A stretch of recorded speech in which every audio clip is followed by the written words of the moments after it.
Tumefanikiwa kumbaini mtu aliyefanya tukio lile na hatua za kisheria dhidi yake zinaendelea kuchukuliwa.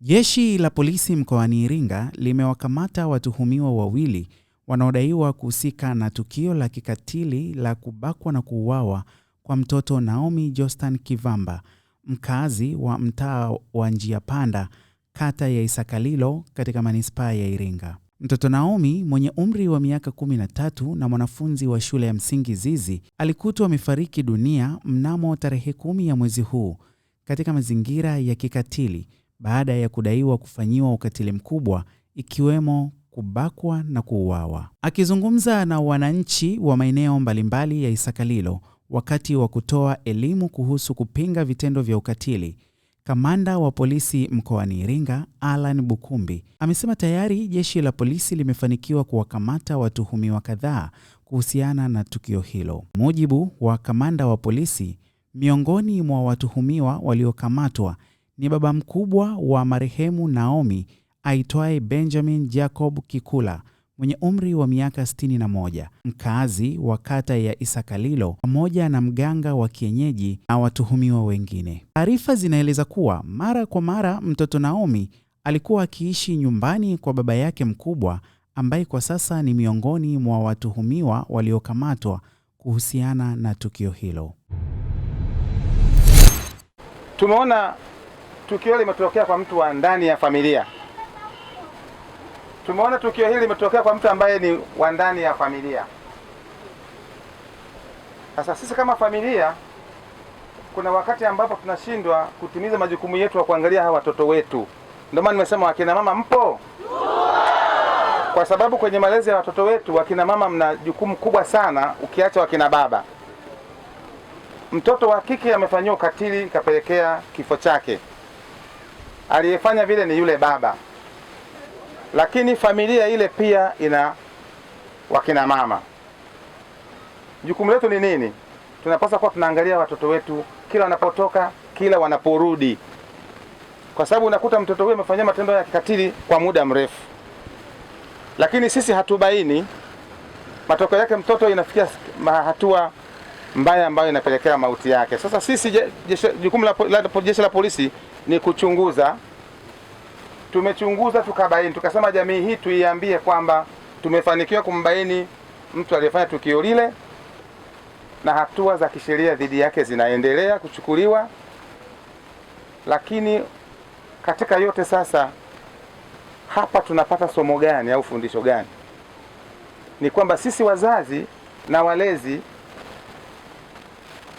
tunachunga watoto badala ya kulea na kuwapa watoto maadili, lakini kufuatilia nyendo zao, lakini pia kuona usalama wao. Niwapongeza na kina mama, nadhani ndio wengi zaidi katika hadhara hii ambao sasa jukumu letu sisi tunaamua uchungu, tunazaa wale watoto. Ule uchungu uendelee kwa yule mtoto kadri anavyozidi kukua mpaka anavyojitegemea. Hata akienda kule kwa mume, ule uchungu uendelee, ufuatilie kwa mume kule anaishije. Lakini pia kama ni wa kiume kule kwa mke anaishije, uendelee kumpa maadili mema, kwa sababu wewe ndio uliyemtoa huko alikotoka kama ni mzazi, na kama ni mlezi umemtoa huko alikotoka akiwa bado mtoto mdogo. Awi hasa jamii tuna tabia ya kuficha taarifa, hatutoi taarifa kwa wakati.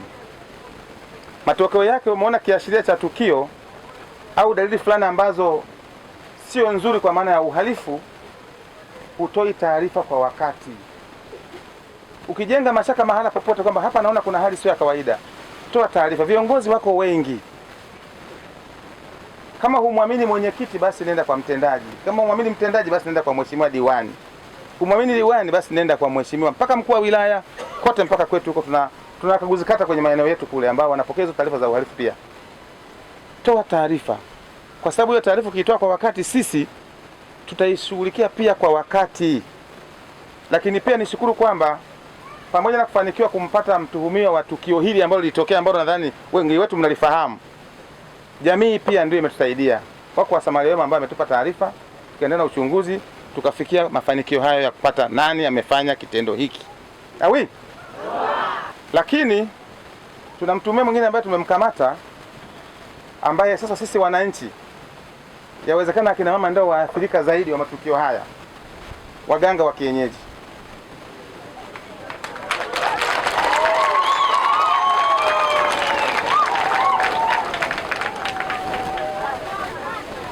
Sasa mama huyu anahangaika kutafuta kizaa mtoto, yuko mganga wa kienyeji.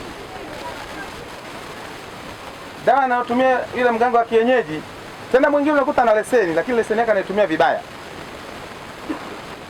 Wengi unakuta alishapoteza uelekeo, kwa hiyo atakuwa ni mwongo. Mama anatafuta mtoto. Kuna dawa anazotumia huyu mganga wa kienyeji ambazo zingine akina mama mpaka wanabakwa. Wanafanya nini? Kwamba hapa bana, hii dawa kizazi kinakuja hiki hapa. Waathirika kwa matukio ni wakina mama.